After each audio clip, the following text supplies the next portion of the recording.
The After the Affair podcast with me, Luke Shillings, is here to help you process, decide, and move forward on purpose following infidelity.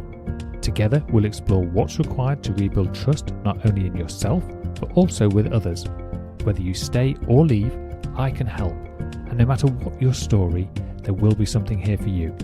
Let's go.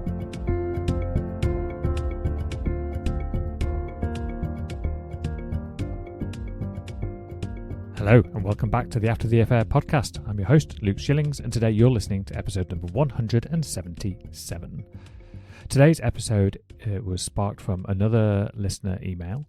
In fact, it was two emails, but both on very similar lines. And it's something that many betrayed partners experience during reconciliation, and very few people are comfortable talking about openly. Intrusive thoughts during sex. Images of your partner with the affair partner.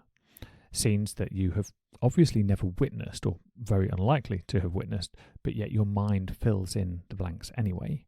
Sudden waves of anxiety, anger, disgust, or emotional numbness while you're trying to be intimate. And if this is happening to you, it can be incredibly confusing, because on one level, you've chosen to stay. You may even want the closeness. You might intellectually believe in reconciliation, and yet, in the most intimate moments, your mind turns against you. So today I want to slow this down very deliberately and talk about what's actually happening when intrusive thoughts show up during sex after betrayal. Not to fix it, not to rush it away, but to help you understand it without blaming yourself. If you're experiencing intrusive thoughts during sex after betrayal, you've probably asked yourself some versions of the following questions. What's wrong with me?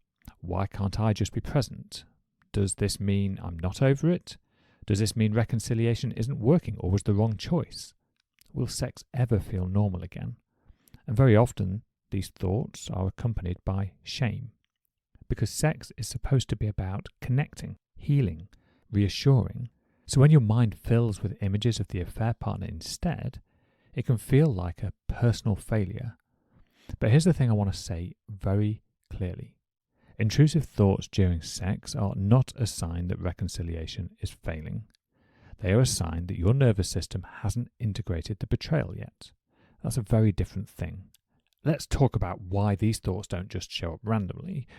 Why aren't they appearing just during the day? Or why not while you're distracted? Why not while you're talking? Why here? Because sex is the place where the betrayal landed probably the most deeply. Not just physically, but symbolically.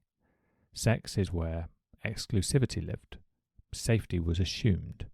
I'm chosen. I feel connected. I was embodied. Vulnerability was at its highest. After betrayal, your nervous system doesn't forget that. So when you move into sexual intimacy during reconciliation, your system doesn't just register closeness. It registers exposure. And exposure activates threat detection. A lot of betrayed partners assume these intrusive thoughts mean jealousy or comparison. I must be comparing myself. I must be insecure. I must be worried that I'm just not enough. Sometimes those layers exist, but they're not the driver. What's really happening is threat monitoring. Your nervous system's asking, is this safe now?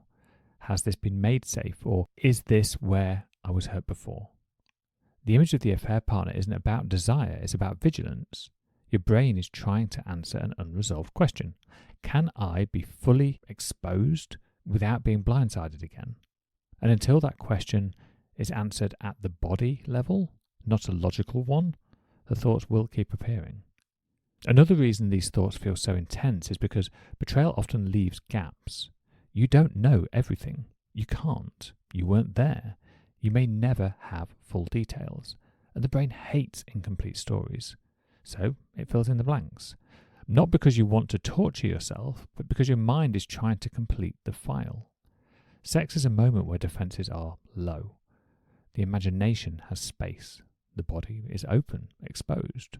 So the brain runs the unfinished loop. This doesn't mean you secretly want to know more. It means your system hasn't been able to close the story yet. Many betrayed partners feel pressure, internal or external, to get back to normal, to prove that they're committed, that they're healing, that reconciliation is real.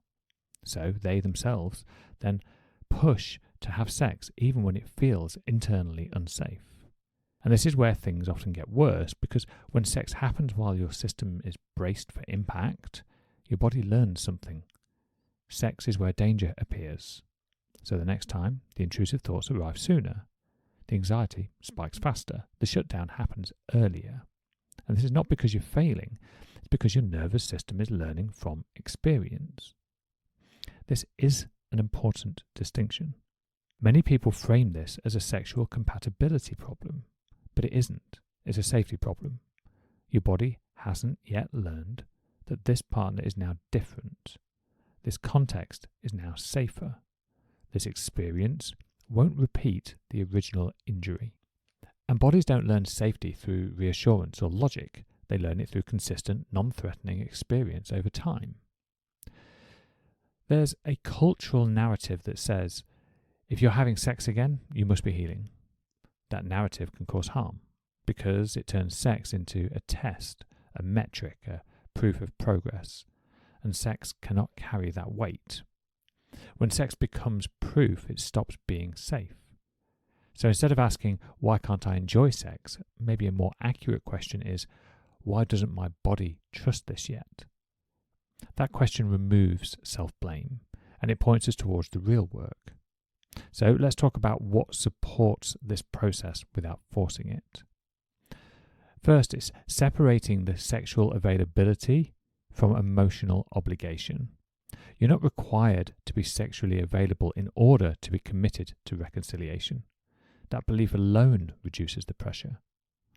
Sex that happens out of obligation teaches the body that its boundaries don't matter. Sex that happens from choice teaches safety. The second is normalizing the intrusive thoughts without indulging them. Trying to suppress these thoughts usually increases them. The harder you push, the harder they push back. So does analysing them. So a more useful stance is, this again. Not fighting, not following, just noticing. The goal is not to make the thoughts stop. It's to stop reacting to them as evidence of failure. Because doing so just shines the light on them that little bit brighter, which makes them more likely to reoccur over time. The next step is to shift focus from meaning to sensation. Intrusive thoughts thrive in the meaning-making part of the brain, whereas sensations live elsewhere. And during intimacy, gently anchoring attention in physical sensation, breath, temperature, contact, this can all reduce the dominance of imagery. Then there's permission to stop without explanation. This really matters far more than people realise. You're allowed to stop sex the moment it stops feeling safe. No justification, no apology, no story. That permission restores agency, something that betrayal itself can strip away. And paradoxically, when people know they can stop, the body actually relaxes.